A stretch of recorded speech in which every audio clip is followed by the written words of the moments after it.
It was the last weekend of October, and the town's annual Halloween fair had taken over the empty lot by the river.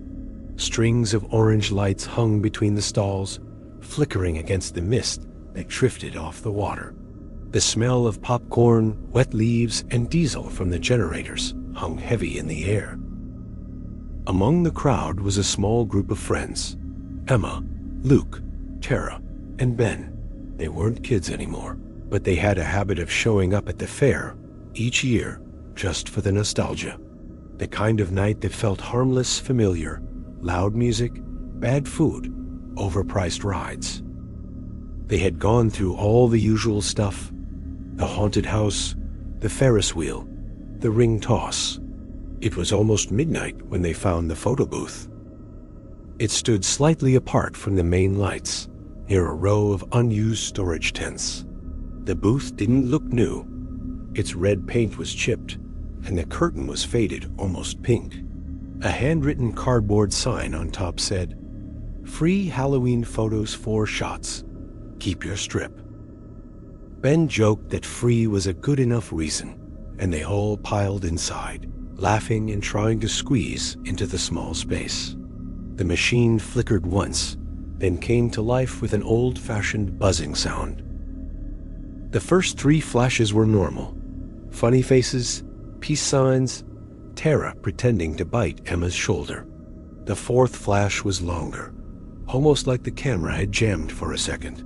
A faint chemical smell filled the air as the printout slid from the slot. They stepped out, still laughing. The first few photos looked fine, slightly overexposed but normal. Then they got to the last frame. At first glance, it was just Emma grinning at the camera, her face half lit by the flash. But behind her, in the narrow gap of the curtain, stood a figure. Tall, thin, wearing a long dark coat. The mask was unmistakable. A white plague doctor's mask, the kind with a long beak and round glass eyes. None of them had seen anyone near the booth. They'd been alone, or at least they thought they had been. Luke immediately assumed it was a prank.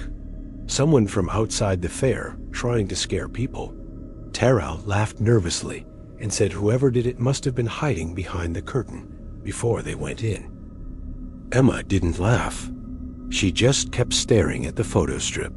The figure's hand was visible now that she looked closer, long fingers resting lightly on her shoulder. "Did you feel that?" she asked quietly. Nobody answered. Ben reached for the curtain and yanked it open like he expected to find someone standing there, but the booth was empty.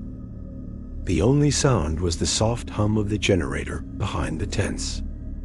"Probably some costume actor," Luke said finally, but his voice lacked conviction. Tara tried to laugh again, but it came out shaky. "Yeah, right. Maybe we'll see him on stage later." They decided to leave soon after. The fair didn't feel fun anymore. Emma kept the photo strip folded tightly in her jacket pocket. On the walk back to the parking lot, the fog had thickened. The sounds of the fair were muffled now, swallowed by the mist. Emma glanced behind her once. Through the fog, she thought she saw the outline of the photo booth. And for just a second, a tall figure standing beside it. When she blinked, it was gone. Back at her apartment later that night, Emma couldn't stop looking at the photo. She took a picture of it on her phone and zoomed in. The plague doctor mask was detailed, too detailed, almost real. The reflection in the glass eye lenses caught something. Not the booth interior, not the fair lights, but something like a dark hallway stretching backward into black. She set it on her nightstand, convincing herself it was just a trick of the photo.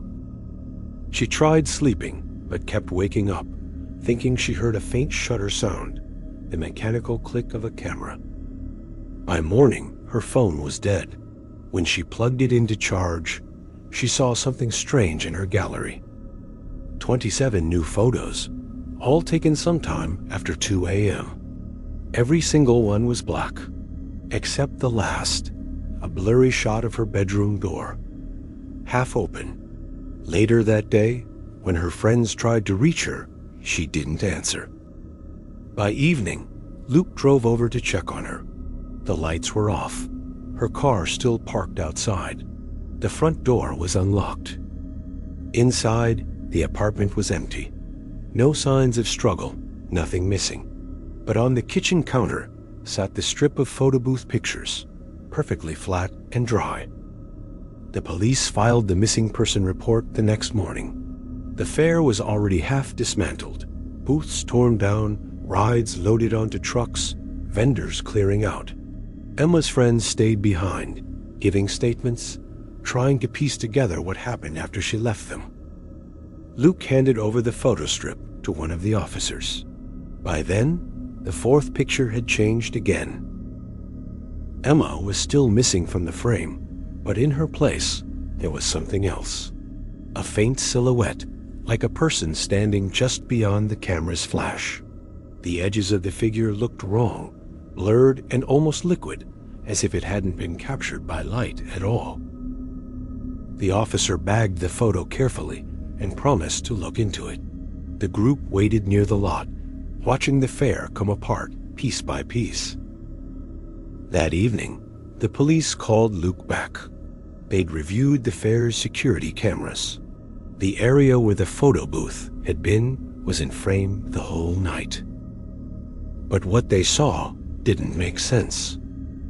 From 8 p.m. to midnight, dozens of people could be seen walking past that corner, but none of them ever entered the booth. It just stood there, still, unmoving, like part of the background. Then, at 11:47 p.m., the cameras glitched for less than a second. When the feed cleared, the booth was gone. In its place, a dented metal storage crate sat on the gravel. No one was around it. When the officers checked the fairground the next morning, the crate was still there, the same spot, same red paint. The handwritten "Free Halloween Photos" sign was half torn, fluttering in the wind. Inside the crate, there was no camera, no power supply, no curtain, only a faint smell of film chemicals and something metallic, like dried blood. They found a stack of old photo strips tucked in the back corner, all printed on the same cheap glossy paper. Some were blank, others showed faces half dissolved into static. But in a few of them, the same figure appeared, tall, thin, wearing the plague doctor mask, sometimes behind couples, sometimes behind children. And in one of them, Emma, standing in the booth, smiling nervously, her eyes just slightly off camera. The timestamp printed at the bottom said October 31st, 1998, 17 years before she was born. The file was sealed after that. The police listed it as a probable abduction with fraudulent photo evidence. The fair's organizers claimed they had no record of that booth. No vendor had been assigned that spot. Weeks passed. Luke stopped going out. Tara moved away. Ben tried to convince himself it was a freak coincidence. But the nightmares didn't stop. Every few nights, he'd wake up thinking he heard that same mechanical click, the flash of a camera with no film. One night in December, he finally decided to get rid of the photo strip he'd secretly kept. He didn't know why he hadn't told the police he still had it. Maybe part of him just wanted proof. He took it out of the drawer and froze. There were now 5 photos on the strip. The first 4 were the same as before, and the 5th showed a close-up of his own living room. The angle was from inside, as if someone had stood right behind him while he slept on the couch. He turned every light on, tore through the apartment, opened every closet, checked every window. Nothing. Then, from the hallway, a faint rustling, the sound of fabric brushing against the wall. Ben's breathing stopped. Slowly, he turned toward the noise. At the far end of the hall, half shrouded in the dark, stood the same plague doctor figure, the white mask gleaming under the dim light, one gloved hand lifting a small camera. The flash went off. When police arrived the next day, Ben's apartment door was locked from the inside. The only thing they found was a strip of photos lying near the couch. 6 frames now. In the final one, the plague doctor stood alone, framed against the darkness of an empty hallway. Behind him, faintly visible, 3 new faces reflected in the wall mirror. Emma, Luke, and Ben, all smiling.